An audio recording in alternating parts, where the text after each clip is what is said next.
Live from our Seven Tasmania studios, your nightly news with Kim Miller begins now.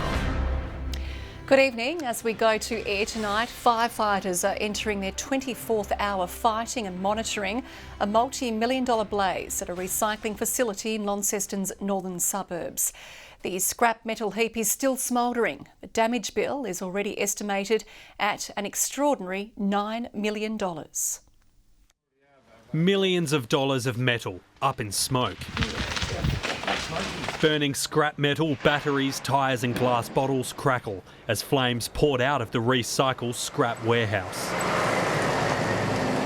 Crews were alerted to fire at approximately 7:40 last night, that there was smoke issuing from a fairly large warehouse metal structure. As authorities tackled the blaze, locals were urged to stay inside with a smoke warning issued. They have quite a large stockpiled amount of recycled metals and other materials that's stored in the structure.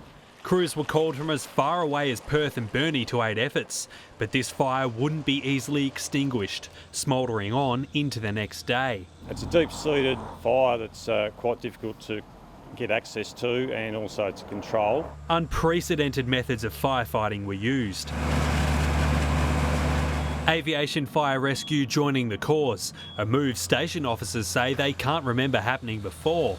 These tankers are built to extinguish Boeing airplanes and can unload 5,000 litres of water a minute. That's 3 times the rate of a heavy pumper. There's no smiles here at Recycle today, with their operation significantly impacted. The company is helping clear a path to the blaze as firefighters continue their work. The damage bill climbing into 7 figures. It's around $2 million for the structure, and the amount of recycled material is in the vicinity of around $7 million. But until it's extinguished, it's unlikely investigators will find the cause. And officials have warned that might not be until tomorrow. Josh Duggan, 7 Tasmania News.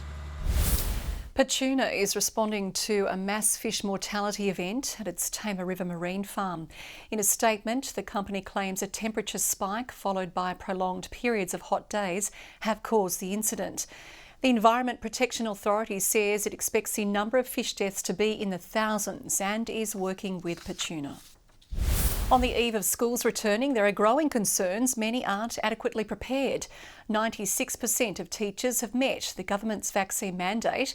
The union now warning the sector could be left with critical staffing shortages if the remainder fail to comply.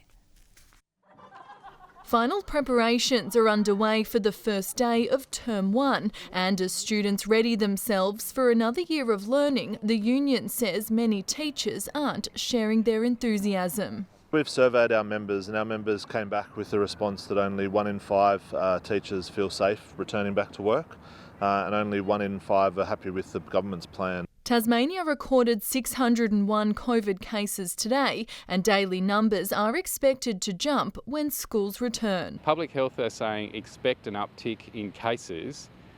Do they have the resources to support our schools through that if it gets out of hand? A vaccine mandate comes into effect from midnight for teachers and school staff to be able to enter the classroom, but 4% are yet to provide evidence of 2 jabs. That's concerning to me because that means principals won't find out until tomorrow morning that possibly up to 300 staff won't be available to be in front of classes. The department will continue to work with the other staff, and what's important is that we have 1,700 relieved teachers in the pool. The clock is now ticking for those unvaccinated teachers planning to return tomorrow. Ainsley Kosh, 7 Tasmania News. Tasmanian aged care workers have rallied in Hobart, calling for greater protections for staff and patients during the pandemic. What do we want? Fixed-age care. When do we want it? Now. What do we want? Fixed-age care. When do we want it? Now. Defence Force personnel will soon be deployed into some aged care homes interstate to ease staffing shortages there. Tasmania's troubled tourism industry is bracing for a boost when international borders reopen. While an influx isn't tipped until later in the year, businesses impacted by COVID's challenges can now reach out for more support.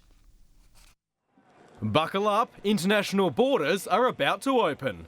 get them to explore our little part of the world, our little piece of heaven. Hollybank Wilderness Adventures has been on a high, catering to local customers, but the missing piece has been the 300,000 international visitors who normally come to the state. As much as we love those local customers, it would be great to see some new faces around. From February 21, the vaccinated can say bon voyage, and while the industry is eyeing clear skies ahead, we'll build back in second quarter and very, very optimistically looking at a big second half of this year.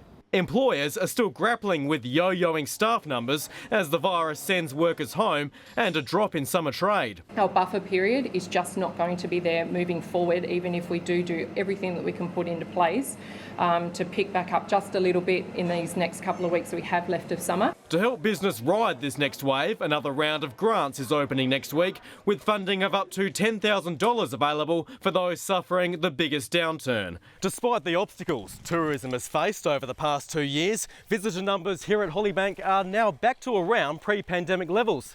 They're looking forward to getting the balance right when thrill seekers finally return from overseas. As for the cruise industry, a decision on whether to lift a ban on cruises isn't expected until mid-next week. Tom Johnson, 7 Tasmania News. The problem, which has been on the nose with Longford locals for years, has finally been fixed. Smelly sewerage seeping from dilapidated infrastructure is no more. Now a multi-million-dollar treatment plant has opened. You couldn't see it, but Longford Long had an unwanted whiff. The old sewage system, dating back to the 60s, couldn't contain the nasal nasties which drifted over town when the wind was blowing the wrong way.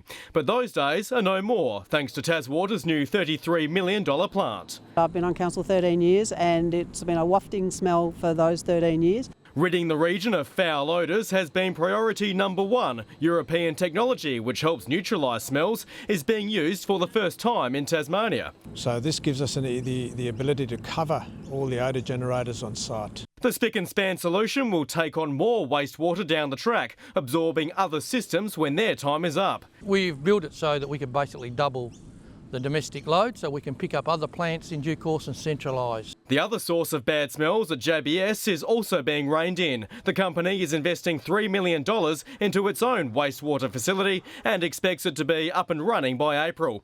By then, giving locals a chance to breathe a sigh of relief. Significant issue that needed to be overcome. Tom Johnson, 7 Tasmania News. Sorell Football Club will become the first in the SFL to partner with a new program focusing on mental health. The Eagles will take part in the Beyond the Sidelines initiative, run by advocacy group Rural Alive and Well. They will run activities during training sessions designed to reduce the stigma surrounding mental health, both on and off the field. We're actually around kicking the footy as well so that we actually can engage with people on their level. So we're talking about care, communication, teamwork. From our perspective, from a footy club, we try and encourage and encompass that whole being. It's not just about the 22 guys playing on the ground at once. The program will be rolled out across the entire league over the course of the year. A Tasmanian app designed to connect people needing support and friendship is going back to pen and paper. Crisis Heroes recruiting thousands of locals for a letterbox drop campaign to reach out to those who don't have access to the internet. It's an everyday item society takes for granted. The internet's role in our lives is rapidly expanding, with the pandemic playing a part in the change. But for many in Tasmania, they're being left behind. Not everyone is tech savvy, and I think we're very quick to forget that. Particularly when we are all so tech native. Crisis Heroes started as an app during the pandemic to connect people in need of assistance and a chat.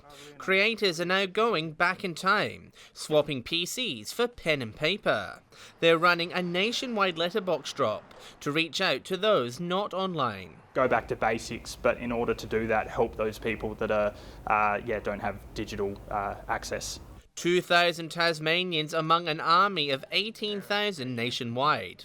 Each person will drop this form into neighbouring houses, offering to assist where needed. And it will have instructions on there. You can leave your contact details as well so they can reach out if they have a landline. It could be a friendly phone call, or it could be dropping off groceries, or just having a friendly chat when you can.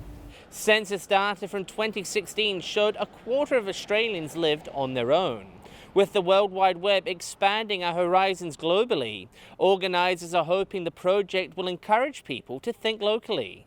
Guardian angels, in a sense, just, you know, sometimes we forget about the people that are right next to us. It's also creating a little bit of connectivity around your immediate space. John Hunt, 7 Tasmania News.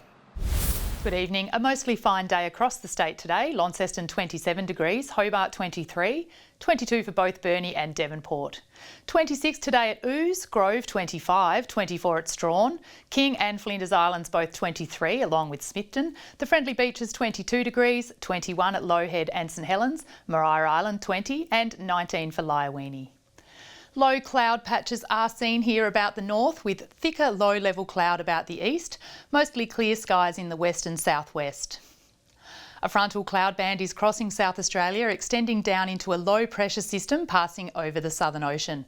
Another low is spiralling over the Tasman Sea and low-level cloud is moving onshore around Tasmania by easterly winds, mostly clear skies over WA. Tomorrow, a trough is passing Tasmania, followed by a cold front later in the day. The low in the Tasman Sea continues to move southward and a ridge of high pressure extends into the Bight from the west. The trough from Tasmania reaches northward over Victoria and into central Australia, connecting to a heat low in the far northwest. East to northeasterly winds 10 to 30 knots, winds turning north to northeasterly 15 to 20 knots in the late morning, but becoming variable below 10 knots in the northeast, changing to west-northwesterly 10 to 20 knots later in the day. Seas 1 to 2.5 metres. There is a strong wind warning for the far northwest coast and the southwest coast. A shower or two developing in Hobart tomorrow, 28. Similar conditions in Geeveston, 29 and 27 for Bothwell. A mostly sunny day in Launceston and Cressy, 27. Devonport partly cloudy, 22 degrees. Burnie also partly cloudy and 22. Showers developing at Strawn, 25, 23 and partly cloudy for Curry. Mostly sunny tomorrow at St Helens, 26, 25 and partly cloudy for Swansea, and Orford a mostly sunny, 24 degrees. The UV tomorrow is very high at 10 and the sun is up at 6:25 in the morning. Looking ahead to Thursday, showers about the west and far south easing during the afternoon, mainly fine elsewhere until showers develop about the northeast and upper east coast later in the morning. Friday, fine apart from possible showers in the southwest in the morning and about the north during the morning and evening. A fine day ahead for Saturday, hot particularly in the south. To the mainland now, sunny in Perth, Sydney, Brisbane and Alice Springs, a possible shower for Melbourne and a shower or two with a possible storm for Darwin. Right now in Hobart, it's mostly cloudy, 20, Launceston mostly cloudy, 23 and Devonport partly cloudy, 21. And that's tonight's weather. Kim.